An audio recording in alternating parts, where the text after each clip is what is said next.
Jubran? I'm doing great. It's a pleasure to have you with us here to be able to share your success story. Finally, we have been able to get in touch, and it's been an absolute pleasure. And I hope it will be more interesting and exciting to be able to hear your success story. And all our members who are listening to us, they'll also enjoy the story as well. Sure. Yes.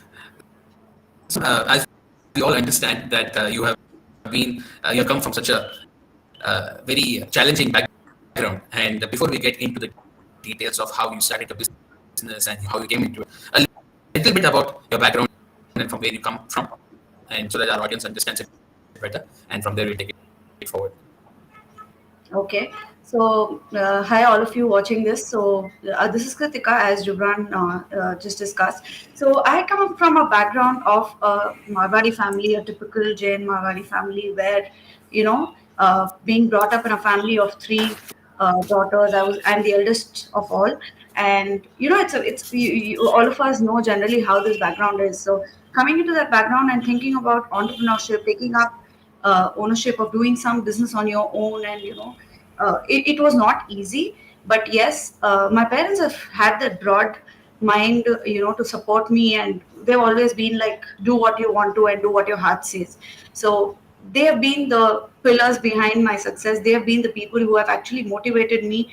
And as usually it's said, Marwadi is always born with the instincts of doing business in their blood. So I think Absolutely. I had the instinct of doing business, and that's how I think I landed up into this. Oh, that's great. I recently came across while we were doing some research about your business journey that there was some incident which had happened with you, which became a turning point of your life. So could you just share about that incident and how you handled it, and what takeaway you had from it, and how it helped you develop a business on that? To actually, yeah, the biggest incident of my life, which has been a huge turning point for me, was at the age of 16.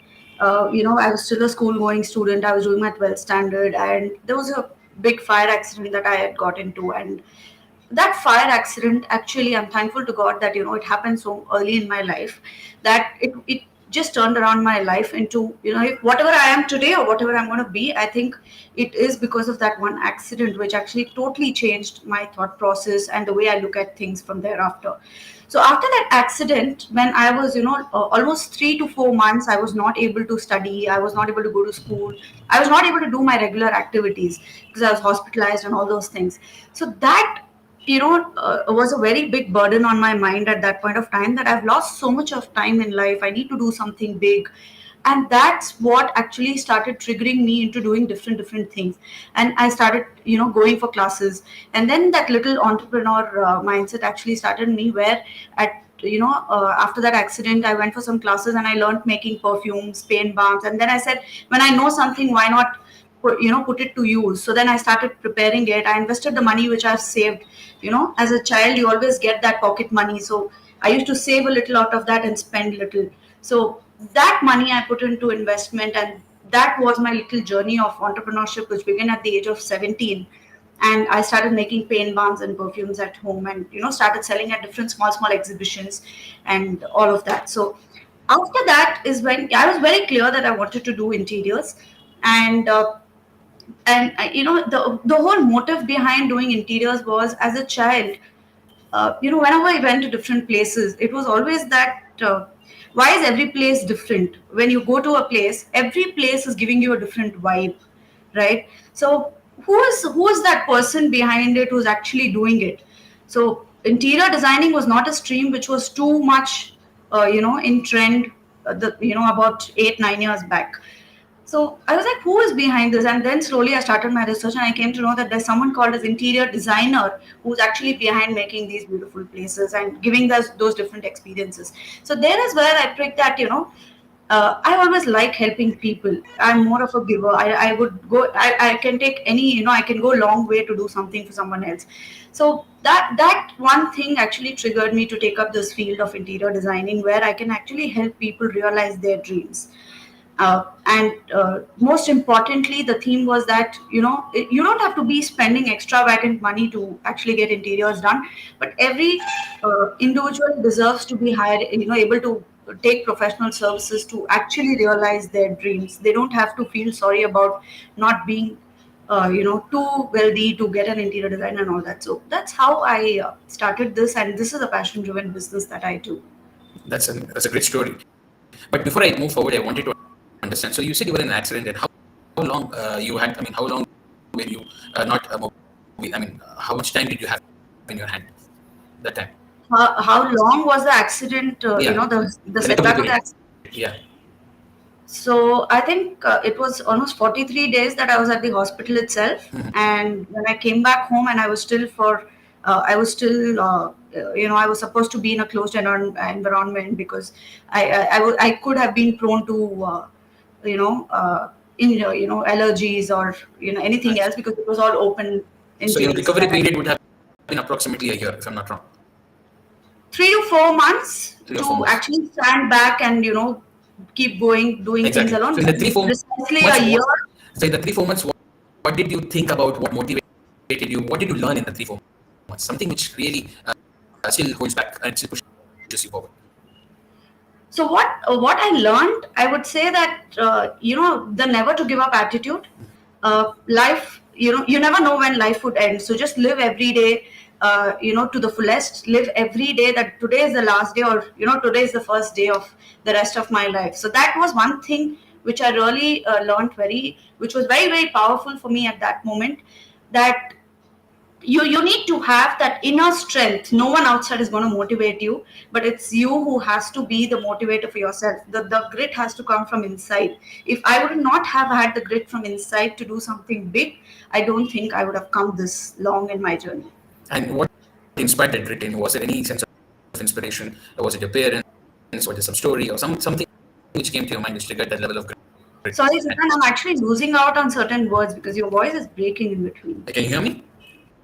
I can hear you, but in breaks. Okay. So what inspired that grit in you? I mean, what any story or any inspirational journey or something which was standing by you, which brought in that level of grit and that confidence to take the next leap forward in terms of business and in terms of entrepreneurship. What was that inspiring moment for you? See, there are many moments which have triggered different aspects of my life. So going back to that accident, first, why I wanted to live. There were moments where I felt, why am I living? Uh, in this accident, I should just go. My parents are in trouble. Everyone around me is in trouble. Why am I? Why should I even live? But the main inspiration, the first ever time I got inspired by someone was there was another lady who was 80 plus who was admitted upstairs in the same hospital, and she Okay. had a fire accident because of a gas leakage in her house, and Wow. she still wanted to live despite being alone. She only had her husband by her side and no other person around her in the family. When the doctors told me this, I was like, when at 80 she would want to live and still, carry on with her life. At 16, why am I even thinking of giving up? Oh my God. So that was my first point of inspiration. And then coming into business, my inspiration in business as, we both are connected through a common forum called BNI. So BNI has been that base structure. So the journey actually started when I had to attend a meeting on behalf of my dad. And when I saw a room full of entrepreneurs, I said, wow, the world is too big. And it was around that 17 years of age, I think, when I attended the first meeting for him as a substitute. And it was like, why am I was cribbing to even go for that meeting because I told my dad I don't want to go and sit among uncles and aunties there. And when I actually went to the room, I enjoyed, and I was like, Papa, next kab jana? When should I go next? That room actually inspired me that there is so much big you can do in life, and you're just succumbed to something very small. So that room of entrepreneurs actually inspired me. That's interesting. So as you got inspired with entrepreneurship, what were the challenges you faced to become an entrepreneur? Because as I understand, you come from a very organic background and quite traditional and quite cultural. So when you were venturing into business so young, and what hesitations or what challenges did you face? So the first challenge that I always had was because I started very early.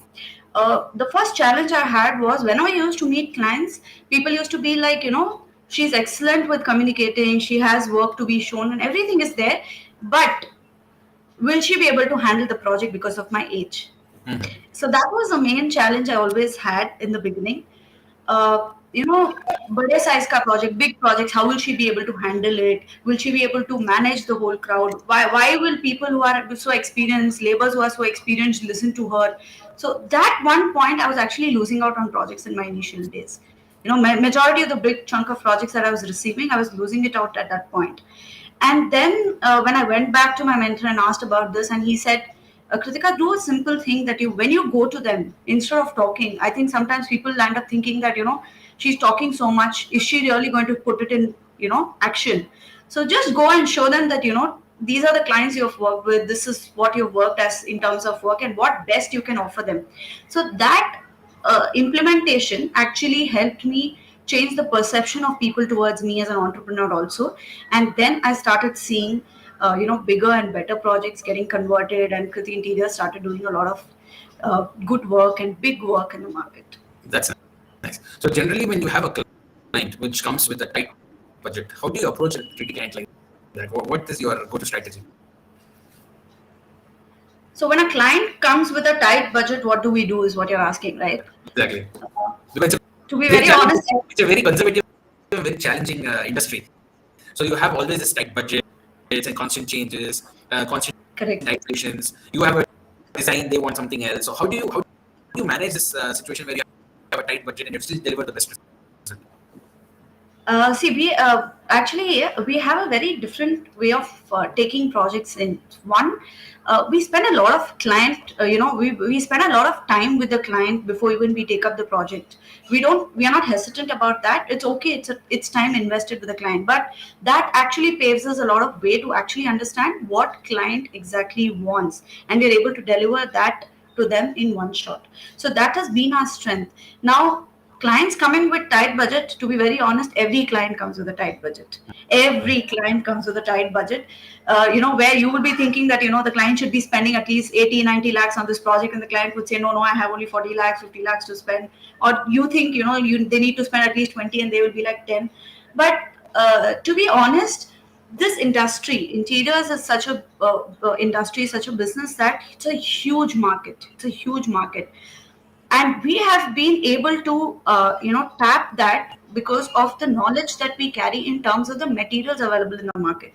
So when a client comes with certain kind of a budget, right, so we are able to understand from their point of view, and we are able to give them alternate materials depending on the budgets that they carry, without compromising on the quality, and compromising on the design style that they would expect. So that's been one of our core strengths that we offer the client, and that's, I think, one thing where clients keep coming back to us as That's well.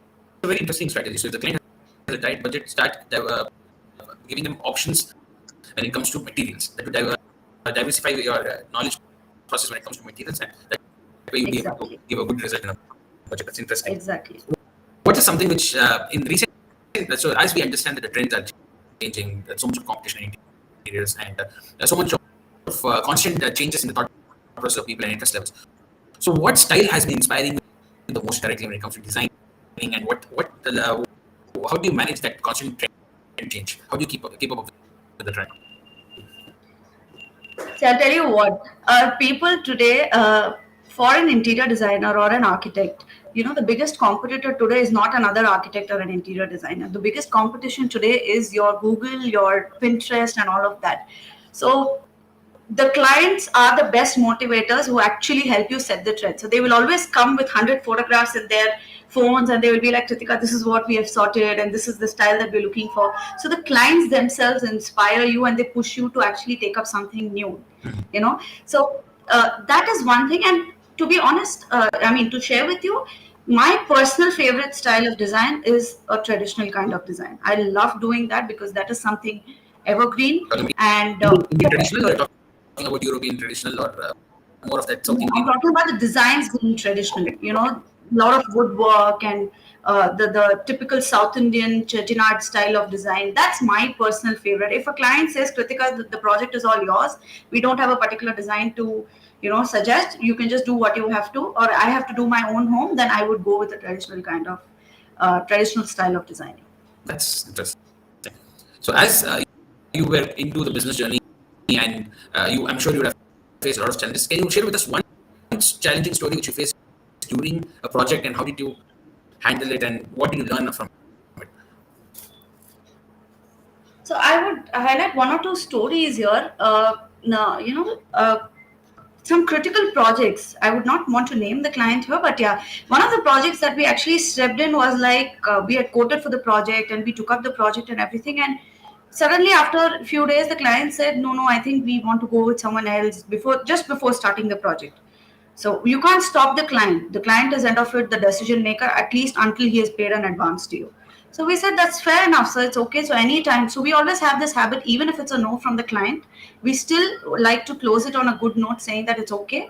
Anything in future, we would like to be of help to you, so you can always approach us. So we leave that window open for the client to come back to us at any point of time. So this particular project was a big client, and they went back and they did the designs with someone known to them in their close circle, and happened to be that that close relative of the client actually left the project halfway through, and the client had to come back to us. And that was the point where we actually entered the project. Until date, we are their go-to interior designer. So they have never gone into comparison now, and they went because they said hamare ek relative hi hai who is doing it, so I think we should give it to them. But then we were able to break that because we kept the window open, and till date, any site that we do, the client does not even step into the site until we say that it's ready for handover. So that's the trust that we earned with them. And one more story that I would like to highlight is, again, where the client is like, the client is one of our far off relatives. So this particular client was like, his own daughter, I mean, his own son's daughter is an architect practicing in Bangalore, and they were like, all our work she only does, anything it is, she'll come down for Bangalore and all that. So I said, fair enough. And when they called me for a project, I was surprised. I mean, why are you calling me? So they said, no, we thought it's easier, you will be able to do it and all of that. So I said, okay, fair enough.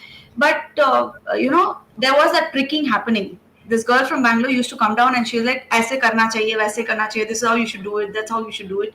So I said at a point that I think, since you already have someone at home, I think they should do it for you. I would not like to, I don't like this kind of interference, and, my team would like to do it their way.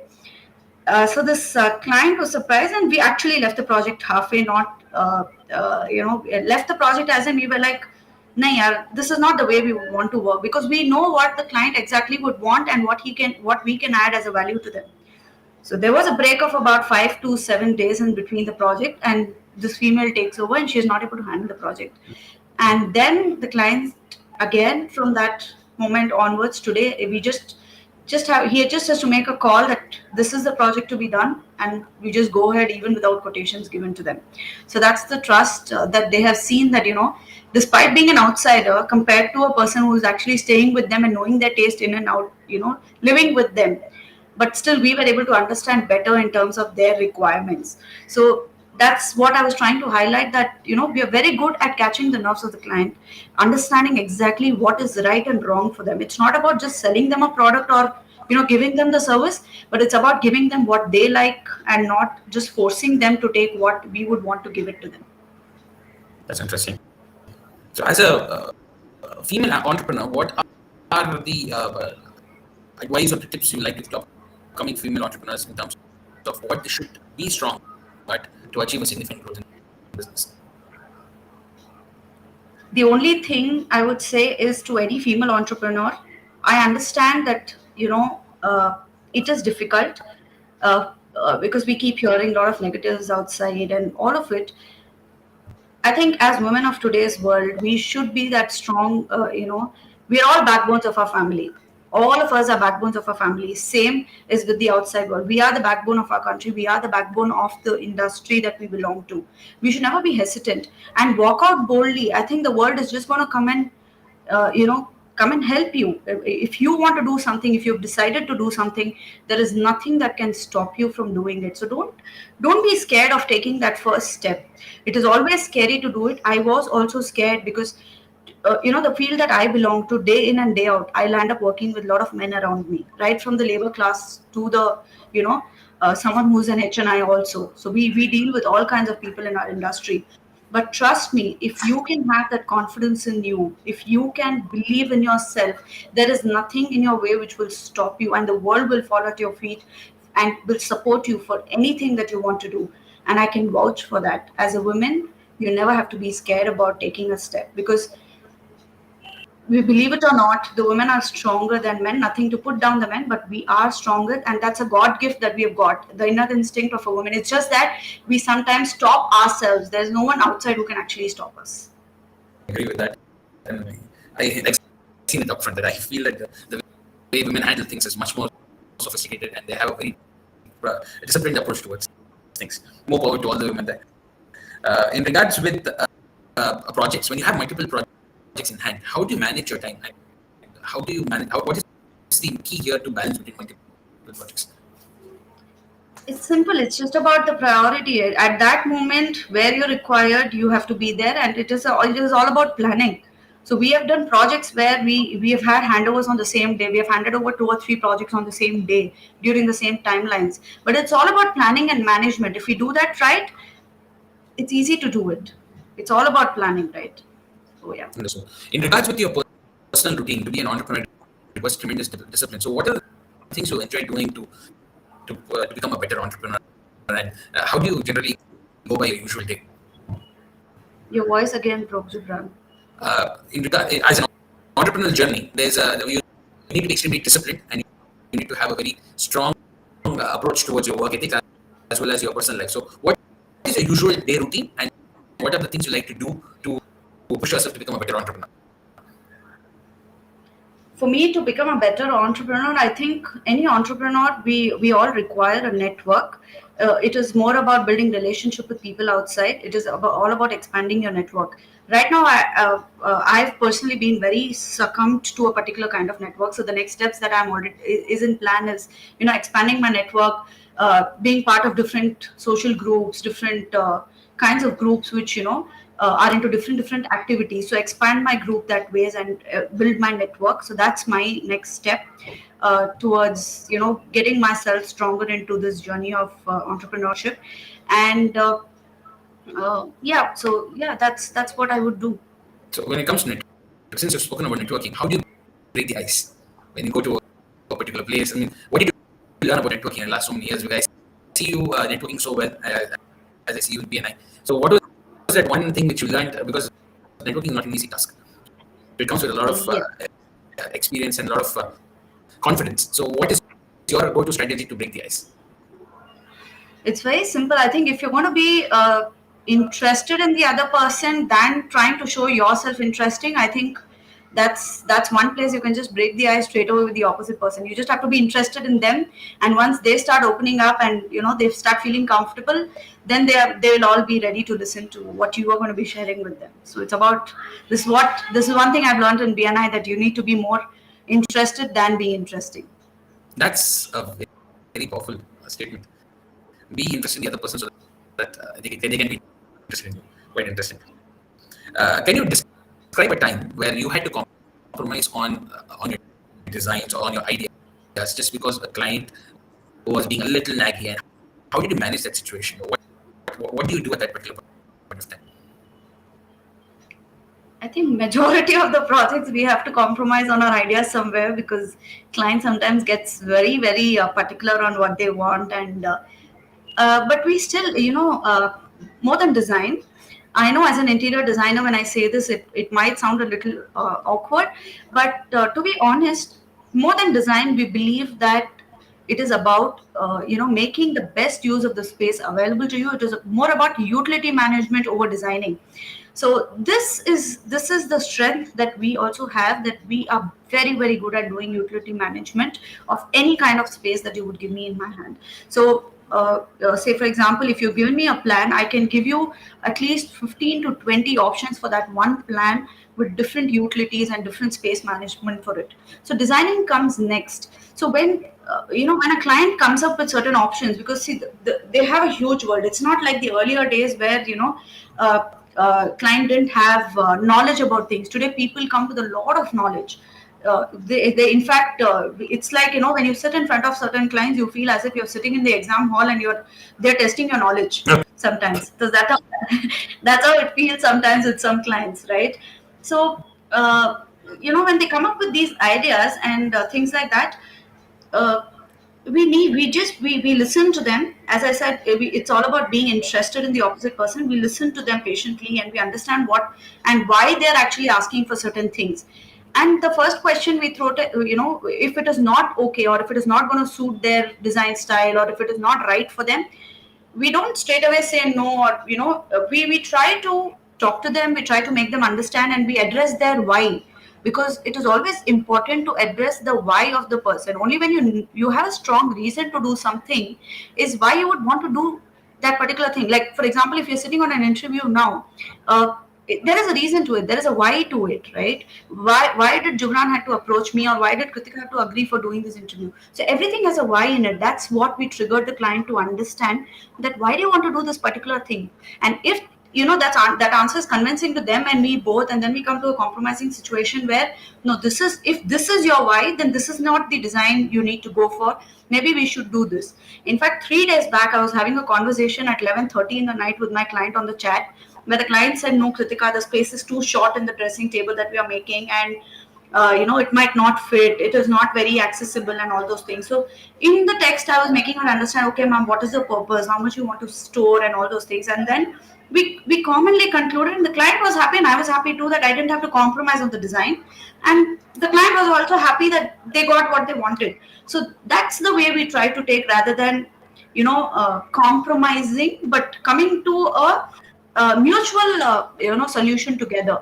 Because when you take up a project, you and the client, that is our team and the client, we become one team, we become one family. And if we are going to be thinking in two different directions, we can never complete the project as per their wish or my wish. So that's the route we try taking, and that's the route we always stick on to. That's interesting. I also see that you like to teach and mentor youngsters. So how is that journey been? How did you come into teaching? I mean, what from being a business owner to not teaching at such a young age, trying to do such diverse things? What inspired you to get into teaching? What inspires to me being getting to teach students is that, one, it I, as I said, that with that accident and so many other things, I think that teenage time that I should have spent, I actually lost a lot of it. So when I go back to teaching, when I'm with students and all that, it makes me feel that, okay, I still belong to this age group of 25-30, the Gen Z crowd that you call it your favorite. So it helps us being with that. One, and second thing, who inspired to be my get into teaching was my mentor at college, Mr. Rajiv. He was my mentor, and during the third year of my college, he came in for a particular subject, and from there I learned a lot of things from him. He became like an idol for me, and the way he used to help students. And we had the first ever exhibition for interior designing at college, and the way he used to go out of the way to help us. uh, from that time, I was like, this is such a beautiful profession where you're so respected, uh, you are looked up to, and you can help so many people at that young age to set a strong base. you know uh, uh, especially branding of my Kriti interiors, the logo that I have, and all of this was actually because he set that base in me, that how important branding was, right? So he inspired me a lot, and he was the one who actually sowed that thing in me, that someday when I would want to help students. But I didn't know it would happen so early. So again, he was the one who said, I think, if you're really interested in teaching, why don't you go back? So I my first teaching journey actually started with the same institute where I actually qualified from. So that was a pride, going back as an alumni and actually teaching students of the same college. That was huge pride that I carried. That's interesting. What are the interesting things you learn from these youngsters these days? They're so challenging, so different, very vibrant. What is What what do I learn from? what have you observed or learned from this young generation, and what do you feel that we should change in ourselves with looking at them? What is the takeaway you have I think highlighted? I think it's more of their energy, the more of that. they're very fast. I mean, uh, I mean, these guys at this age, they're very very fast at picking up things. They're very fast at doing things. Decision making is very quick. So that's something I think sometimes we delay a lot in our decisions. You just have to crack the ice. You just have to break. Hit the iron when it is hot. It's usually said, right? So that's, I think, very very powerful with these guys today. That's interesting because I find it very challenging when these youngsters come because you cannot be very aggressive with them. They always think that they know, they're always aware of the situation. They know more right, than what we could Right. probably teach them. We always had an organic approach to things. They have a very to the point approach to things. So Exactly. a very moment when you have to sit with new kids. So moving forward, I recently when I was talking to you, you told me that you went for a retreat, some meditational retreat. So Okay. how did you come now? Looking at your journey, from entrepreneurship to teaching, now to being, self-explorative. So how does this work? I mean, what inspired you to get into something like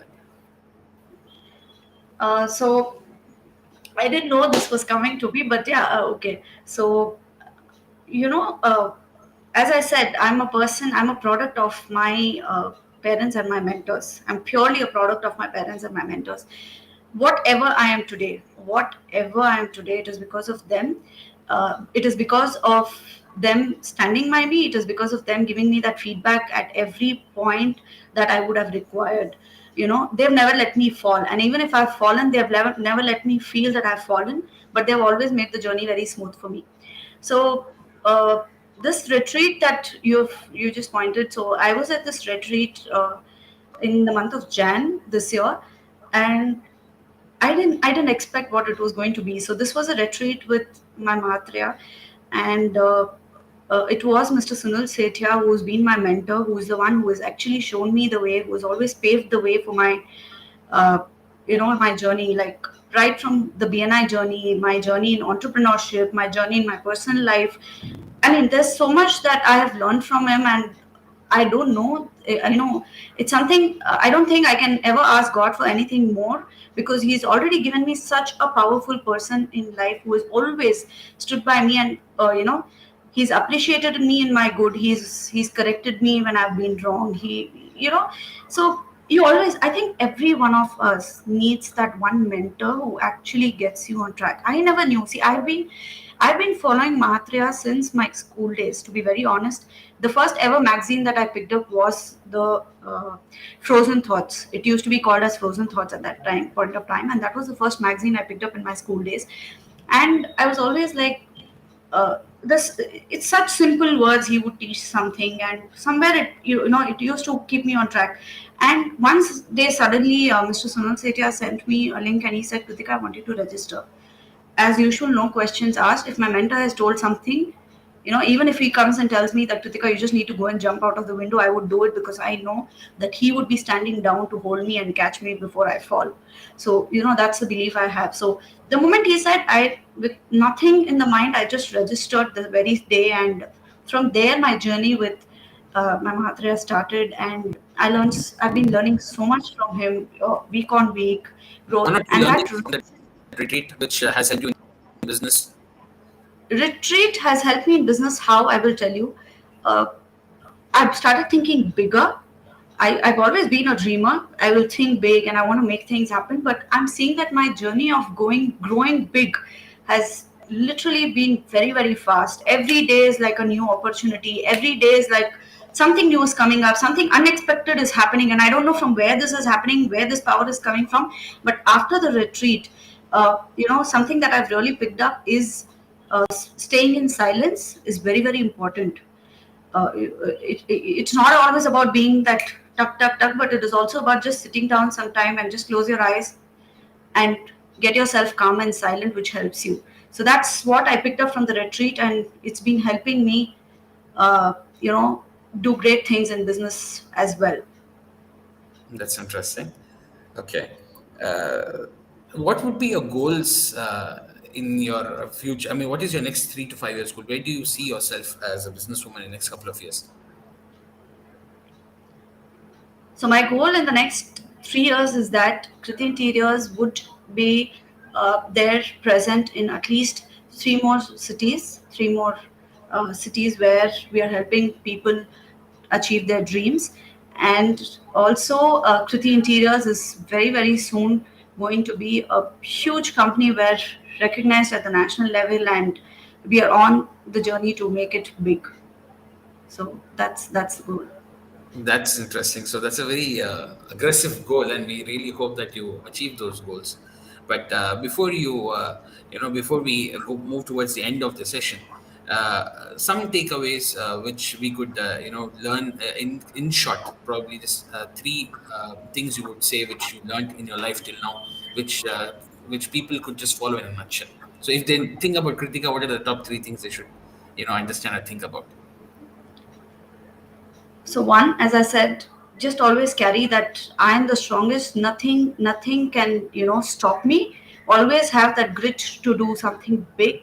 Believe in yourself. That's most important. Whether anyone else believes in you or not, you need to believe in yourself. And if you're not able to believe in yourself, at least believe that one person who believes in you. Believe the person who believes in you. One. Second, I would say that always find a mentor for yourself, because your mentor is the one who will take you the long way. You alone cannot do anything. We alone cannot do anything, right? But if you have a mentor by your side, I'm sure you will be able to travel a long, long way. And the third thing that I would say is, anything that you do it with passion, otherwise don't do it. As simple as that. I follow that. If I take up something, let it be the smallest of the task. It has to be done with passion, otherwise it's better not to pick it up. Don't put your hands without your heart into it, because if your heart is not there, you cannot make you can't even put your mind into use. So your heart has to be in that place before your mind has to start working on it. So these are the three things that I follow, and I believe in, and I think this is what has brought me a long way and is going to take me where I want to be. That's wonderful. So now we'll look forward to take some questions. So to our audience who's listening, you more than you are absolutely open to ask any questions you want to Kritika ma'am. And in the meanwhile, we have received a few questions. Let's see what they are. So one of the questions is, Kritika, in the design industry, I've observed a fascinating blend of creativity and entrepreneurship. You have successfully navigated this intersection as the founder of Kriti Interiors. Could you share your journey on establishing yourself in this field? But she's already explained that. But in one word, if someone wants to become a businesswoman, what exactly do you suggest they should do to save the time and achieve that growth faster? Just work on one thing. Just get the balance, because as a woman, only one image comes to my mind, that a woman has having multiple hands. Generally during the Women Entrepreneurs Day, these icons come out with a woman with a lot of hands, one hand kid and one hand this. So something like that. But only thing if you have to work on is, as I would just keep telling, that just believe in yourself, and just plan yourself so that you can maintain that balance between entrepreneurship and your personal life. That's interesting. So the next question would be a little business related. Having analyzed various growth strategies across industries, we've seen the importance of sector-specific approaches. So, what is your view in regards to the key drivers for the interior design business? So, how do you think the interior designing business would fare in the next couple of years? And what do you think are the key drivers towards it? I think interior designing field is the future. I mean, it's not just the future; it is the present, and it is going to be one of the most strongest field in the future as well. Because, uh, see, this is one stream which allows you to put your creativity into picture. And the best part of this field is you cannot actually have competitors in this field, because your creativity will be your creativity. What I can create, another creative person cannot. What the other person can create, I cannot. So you can never be a competition to each other at all. So this industry is only going to be growing, and I think the best part of growing in this industry would be looking at more of collaborative opportunities rather than looking at competing opportunities in this field. And if we actually start doing that as a fraternity of interior designers and architects, I think we will be able to go a long way, and we will be able to set an example for the entire globe as Indian designers itself. Absolutely. The next question is quite interesting. What role do you think artificial intelligence would play in the future of interior design? As you see, as you see everywhere, AI is just popping up. So, what do you think AI would? Do you think AI would disrupt the industry or change the industry, or would have a impact? I mean, where do you see it going? I think it is already changing the way people, the way the things are presented to the client. I think AI is helping the most in presenting things to the client, and I think with Chat GPT coming along around, there has been a lot of content which is available online. I was sitting in a discussion with someone a few days back, and we were. Uh, I was so fascinated. See, I am a person who's very, very far off from technology. You know that very well about me. So it takes me time to understand technology, right? So I'm not that very good with it, and not very comfortable too. In fact, to log into this meeting itself, I was like troubling your team and how do I do it. So I find it really difficult when it comes to technology. But I was surprised when I was sitting with him in the meeting, and he said, "Kritika, you just have to type here that this is what you need, this is the layout," and the whole layout was there on the screen, and I was like, what are we even going to do if AI is going to do everything? I said, just close this, please. We need to be doing our work. But I think I don't think it's going to disrupt the industry. It is changing a lot of things with the young crowd. But I think still in this field, right? Interior designing is, it involves a lot of money when you have to get interiors done. And I still think somewhere in India there are the elders of the family who are the decision makers, and for them to get along with AI and all of that is going to be still difficult and a challenge. So I think it will not disrupt the industry too much, but it is going to be on the hype for some time, and then I think slowly people will come down because manual work is going to stay manual. Not everything, that machine can take care of. Understood. So, the next question would be, what is the best advice you have received from your mentors? So, top two advices which you have received from your mentors, which you could share with us. I keep receiving advices from my mentor on and off, but two most powerful. I would back one point with a short story. So during COVID times, when all of us were depressed, when all of us were like, what do we do? How do we manage our finances? Where is this all going? At that point of time, my mentor only said one thing: Kritika, you need to have a positive mindset.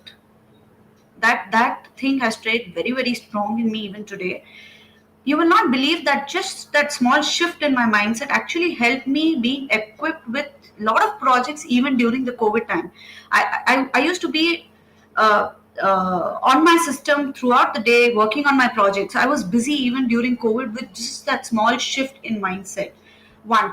And the second thing that being positive and always having a smile on your face, always staying happy. When you're happy inside, you're going to be able to make people happy outside. So that was first. And the second advice that my mentor has always given me is that communication is the key. Anything it is, you have to be straightforward. You need to be you need to be approachable, and you need to be able to communicate things to people. When you're able to do that right, uh, it's easy to connect with people. So these two things, top two things that I has helped me in my business from my mentor. That's interesting. The next question is, this industry which you are in has quite a few issues when it comes to payments. So, how do you handle those situations? And what trick of the trade do you have to collect these payments? There is no trick. That's the most challenging part of the trade. That's the most challenging part of the trade. What happens is majority of the clients comes through your close circle, or it is like if I've done a project for Jubran, then Jubran is recommending to his brother, then his brother is recommending to someone. So it slowly starts to happen that everything is coming from a close circle, and there starts the problem. Why do I say the problem starts there? Because everything is coming from a closed circle. The expectation is, अच्छा हम थोड़ा relax करके payment दे सकते हैं, and there is where the problem starts. So it's never easy to collect payments. I think I would not be the right person to answer that question. That I'm very good at collecting payments, but yes, eventually we make sure that the payments are in. It is difficult, but I mean, we just have to go. I don't think it's the only business which has problems with collecting payments. I think every business has problems in collecting payments. Yeah. That's absolutely, I agree. I mean, same problem I face all the time in the media industry. Okay, so that's the questions we have received. So if there are any more questions which are coming our way, we are more than happy to take them. Otherwise, in the meanwhile, we'd like to thank Kritika ma'am for being a part of this live session. It was an absolute pleasure to hear from you, and I know that you really like mentoring young entrepreneurs. So any young entrepreneurs seeing this event, please, you're more than happy to connect with us or to connect with Kritika ma'am to get mentored in your business journey, and I'm sure that she'll be an absolute great mentor towards the growth of your visions and also to achieve your goals and milestones. So thank you so much, ma'am. More power to you. We really look forward to see you achieve the goals which you have mentioned, and very soon we'll have a panel discussion with you in the industry when it comes to interior design and architecture, and we look forward to hear your insights as well. Thank you so much for being with us. Thank you so much, Jubran. It was pleasure being with you. It was my second experience with you, and I truly enjoyed. And thank you for making me feel very, very comfortable. I was not nervous for the very first time, being interviewed, and I've not been nervous. Thanks to you, you made me very, very comfortable with this, and thanks to Uh, all it's the people who have joined and taken out time and hearing us out as well. Thank you. It Thank was you. an absolute pleasure. Thank you so much for being with us. And we really look forward to hearing more from you soon. Absolutely. Very soon. Thank you. Cheers. Take care. Thank you. Thank you, Jubran.